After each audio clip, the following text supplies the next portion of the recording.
Wayanad DCC treasurer NM വിജയന്റെയും മകന്റെയും ആത്മഹത്യയ്ക്ക് പിന്നിൽ സാമ്പത്തിക ഇടപാടെന്ന സൂചനയ്ക്ക് പിന്നാലെ NM വിജയൻ KPCC നേതൃത്വത്തിന് നൽകിയ കത്ത് പുറത്ത്. സുൽത്താൻ ബത്തേരി അർബൻ ബാങ്ക് നിയമനത്തിനായി IC ബാലകൃഷ്ണൻ MLAക്ക് പണം നൽകിയതിന്റെ കണക്ക് സൂചിപ്പിച്ചാണ് കത്ത്. പണമിടപാട് നടന്നതിന്റെ ഉടമ്പടി രേഖയും പുറത്തുവന്നു.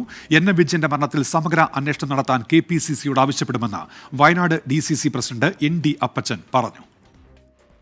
വിവരങ്ങളുമായി അഭിജിത്ത് മുഴക്കുന്ന് ഇപ്പോൾ വിശദാംശങ്ങളുമായി ചേരുന്നുണ്ട്. അഭിജിത്ത്, ഇക്കാര്യത്തിൽ അന്വേഷണം ആവശ്യപ്പെട്ട് CPIM നേരത്തെ തന്നെ രംഗത്തെത്തിയിരുന്നുവല്ലോ.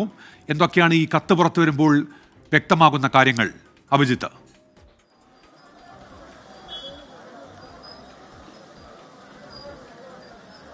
ഉന്മേഷ്, ഇതുമായി ബന്ധപ്പെട്ട് ഒരു കത്താണ് പുറത്തു വന്നിട്ടുള്ളത്. അത് 2021 NM Vijayan KPCC അധ്യക്ഷനായിരുന്ന K Sudhakaran നൽകിയ കത്താണ്.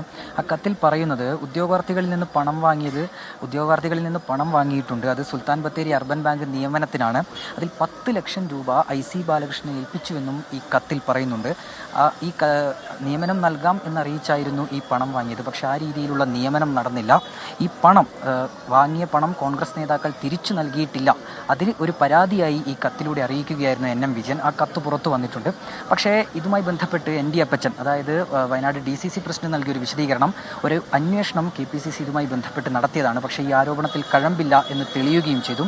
പക്ഷേ ഇതിൽ എടുത്തു പറയേണ്ട മറ്റൊരു പ്രധാനപ്പെട്ട കാര്യം, ഒരു ഉടമ്പടി രേഖയും ഇതുമായി ബന്ധപ്പെട്ട് പുറത്തു വന്നിട്ടുണ്ട്. ഈ ഉടമ്പടി രേഖയിൽ വ്യക്തമാക്കുന്നത് ഇത്തരത്തിൽ ഈ ഒരു നിയമനത്തിനായി, സുൽത്താൻ ബത്തേരി അർബൻ ബാങ്കിലെ നിയമനത്തിനായി 30 ലക്ഷം രൂപ അത് IC ബാലകൃഷ്ണന് നൽകിയതായി പറയുന്ന ഒരു ഉടമ്പടി രേഖ, ഉദ്യോഗാർത്ഥിയുടെ പിതാവും ഒപ്പം തന്നെ NM വിജയനും തമ്മിൽ ഉണ്ടാക്കിയ ഉടമ്പടിയുടെ രേഖ, അതും ഈ ഘട്ടത്തിൽ പുറത്തു വന്നിട്ടുണ്ട്. അതിൽ കൃത്യമായി തന്നെ ഈ രീതിയിൽ ഉന്നയിക്കുന്ന ആരോപണങ്ങളെ ശരിവെക്കുന്ന ഉടമ്പടിയാണത്. അതും നിലവിൽ ഈ ഘട്ടത്തിൽ പുറത്തു വന്നിട്ടുണ്ട്. പക്ഷേ ഈ ആരോപണങ്ങളെയൊക്കെ ജില്ലാ കോൺഗ്രസ് നേതൃത്വം തള്ളുന്നുണ്ട്. ND അപ്പച്ചൻ പറയുന്നത് ഇതിലൊരു അന്വേഷണം നടക്കട്ടെ, KPCC തന്നെ ഇതിലൊരു അന്വേഷണം നടത്തട്ടെ എന്നുള്ള കാര്യമാണ്. ഈ ആരോപണങ്ങൾ അടിസ്ഥാനരഹിതമെന്ന് നേരത്തെ തന്നെ KPCC കണ്ടെത്തിയതാണ്. അതിനാൽ തന്നെ ഇനിയൊരു അന്വേഷണം നടക്കാമെങ്കിൽ അതും സ്വാഗതം ചെയ്യുകയാണെന്ന് ജില്ലാ കോൺഗ്രസ് നേതൃത്വം വ്യക്തമാക്കുന്നുണ്ട്.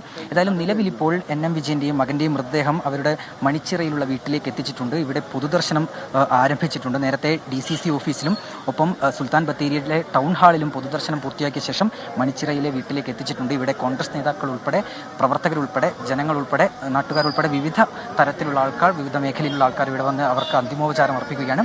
അല്പസമയത്തിനകം മൃതദേഹം വീട്ടുവളപ്പിൽ തന്നെ സംസ്കരിക്കുകയും ചെയ്യും. വിവരങ്ങൾ നൽകിയത്. അല്പസമയത്തിനകം സംസ്കാര ചടങ്ങുകൾ ആരംഭിക്കും വീട്ടിൽ.